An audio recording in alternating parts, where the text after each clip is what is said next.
Bueno, pues está con nosotros Francisco... Cecilia, es que justo me ha puesto el papel donde tenía apuntado el apellido de Francisco. No, secretario general de AUGC de Madrid. Buenas tardes. Hola, te he querido presentar antes que nada y ahora introducir el tema con Noema, si es que puedes. ¿Puedes? Sí, yo puedo seguir para adelante hasta que me quede. Yo cuando me quede sin voz me voy y vosotros seguís. Pues sí, tenemos aquí al secretario general de la Asociación Unificada de Guardias Civiles de España, que están de Madrid simplemente, que están preparando pues una manifestación, una protesta, tanto por las situaciones en las que tienen que desempeñar su trabajo los guardias civiles en nuestra comunidad, como por otros asuntos que ahora nos adelanta. Bienvenido, Francisco, y gracias por responder a nuestra invitación. Bien, muchas gracias a vosotros por invitarme. Bueno, yo quiero, antes de empezar a preguntarte, bueno, no exactamente por qué vais a la huelga, qué está pasando, yo te quiero preguntar, ¿qué consecuencias puede tener que un agente tan importante, ¿no? Un cuerpo tan importante como la Guardia Civil, esté desmotivado?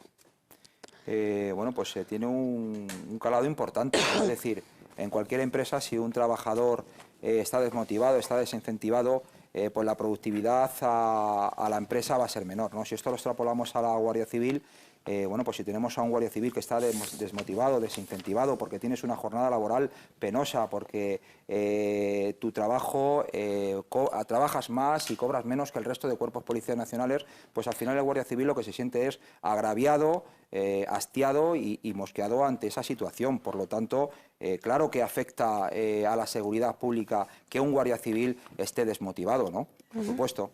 Claro, yo quiero saber en qué situación está trabajando la Guardia Civil, porque la primera vez que hemos escuchado la Guardia Civil va de huelga fue en 2010, han pasado 4 años. ¿Qué ha pasado en esos 4 años para que ahora el malestar no es que haya disminuido, sino que haya aumentado incluso? Sí, bueno, efectivamente, vamos a ver, los guardias civiles ahora mismo, a ver, desde 2010 desde que nos manifestamos ha habido cambios, ¿no? Es obvio que ha habido cambios en la Guardia Civil, ¿no? Lo que pasa es que esos cambios que nosotros desde la Asociación Unificada de Guardias Civiles solicitamos los vemos muy lentos, ¿no? Son cambios muy lentos, ¿no? En este caso concreto, nosotros ahora mismo en el Consejo de la Guardia Civil se están debatiendo bueno, pues, normativa que nosotros creemos de vital importancia para los guardias civiles, como es la jornada laboral y la orden general de productividad.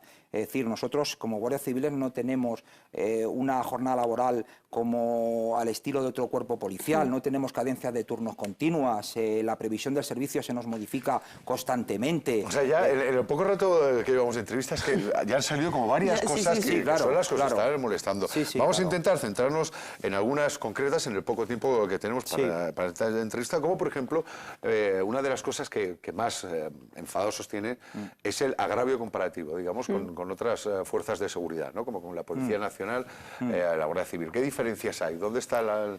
Bueno, pues primeramente la primera diferencia es que los cuerpos policiales a nivel estatal, autonómico o locales son cuerpos que son más modernos, más democráticos y han conseguido derechos para los agentes que no tenemos los guardias civiles, ¿no? Yo voy a poner un ejemplo gráfico que yo creo que va a quedar muy explícito de lo que nosotros solicitamos, que creemos que es de razón y de justicia, ¿no?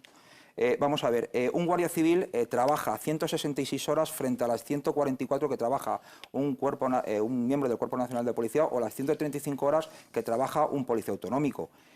Mientras que encima cobramos menos, ¿no? Es decir, un policía nacional, o sea, un guardia civil cobra 1.400 euros, un policía nacional cobra 1.575 y un policía autonómico cobra 1.780.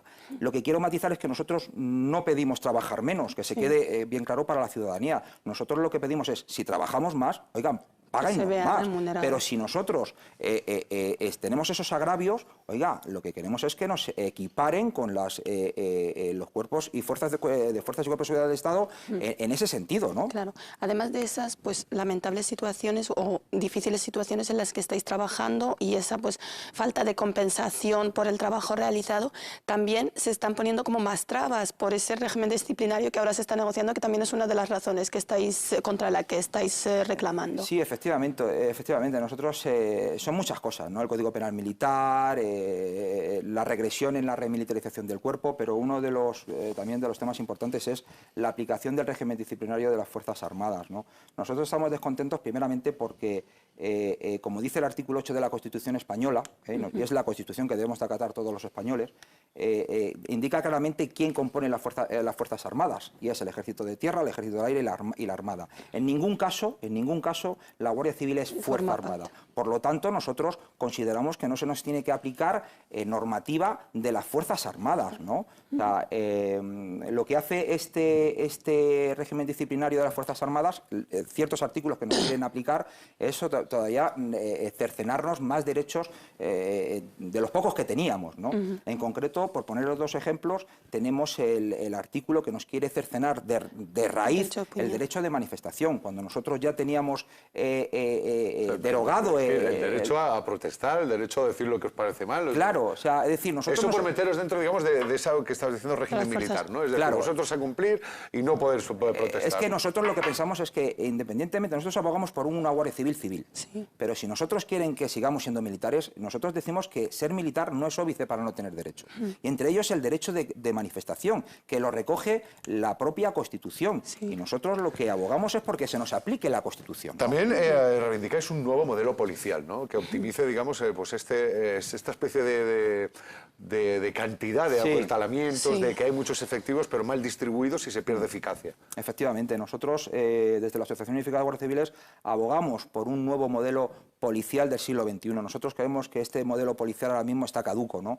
Se está notando, ¿no? Sí se nota, claro que se nota. Es decir, nosotros ahora mismo los datos que tenemos de policías a nivel nacional, entre todo el compendio de policías que tenemos a nivel nacional, son 225.000 policías, ¿no? Pero eso no se traduce en más seguridad ciudadana. De hecho, las zonas rurales de ámbito Guardia Civil policías, ¿no? Son muchos policías. Incluso nosotros tenemos el ratio mayor por cada 1.000 habitantes en el resto de países de la Comunidad Europea, que son 4,86 policías por cada 1.000 habitantes, mientras que en el resto de países pues pueden ser 2,5, 3. Es decir, todo este número de ingente de policías no se traduce en seguridad ciudadana. Por eso nosotros abogamos por una unificación de cuerpos entre la Guardia Civil y el Cuerpo Nacional de Policía. ¿Qué ganamos con esta unificación? Pues varias cosas. Primeramente, un ahorro a las arcas del Estado que supondría entre 5.000 y 6.000 euros. Luego también la falta de descoordinación que ahora mismo entre cuerpos policiales, se conseguiría esa coordinación y sobre todo la doble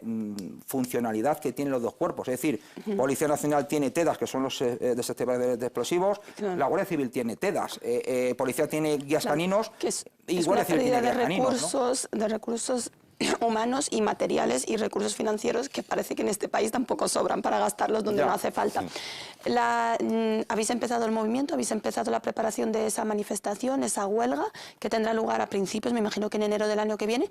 ¿Qué es, ya para terminar, qué es lo que vais a pedir en esa manifestación? ¿Va a ir la Guardia Civil a nivel solo de Madrid, a nivel nacional? ¿Y qué son vuestras reclamaciones? ¿Por qué es necesaria esa manifestación? Bueno, primero decir que nosotros no tenemos derecho a huelga, ¿vale? O sea, y el derecho a manifestación, vuelvo a repetir, lo tenemos súper limitadísimo, ¿no? Entonces, nosotros, nosotros tenemos que esperar a ver cómo trascienden las negociaciones que tenemos ahora mismo en el Consejo de la Guardia Civil con esta normativa de jornada laboral y de productividad, y tenemos que ver cómo transcurren, ¿no? Cómo acaben esas negociaciones. En el momento que acaben esas negociaciones, pues entonces valoraremos el salir o no. Lo que sí tenemos claro es que nosotros, como guardias civiles y desde la Asociación Unificada de Guardias Civiles, lo que queremos es que la Guardia Civil deje de ser el patito feo de las fuerzas y cuerpos de seguridad del Estado. Lo que no puede ser es que haya agravios tan grandes como los que acabo de explicar anteriormente y que nadie haga nada ante esa situación, ¿no? Y por eso nos hemos planteado salir a la calle. Pues no tenéis fecha todavía, ¿no? No, de momento no. Bueno, pues en cuanto la tengáis, lo que tenéis que hacer es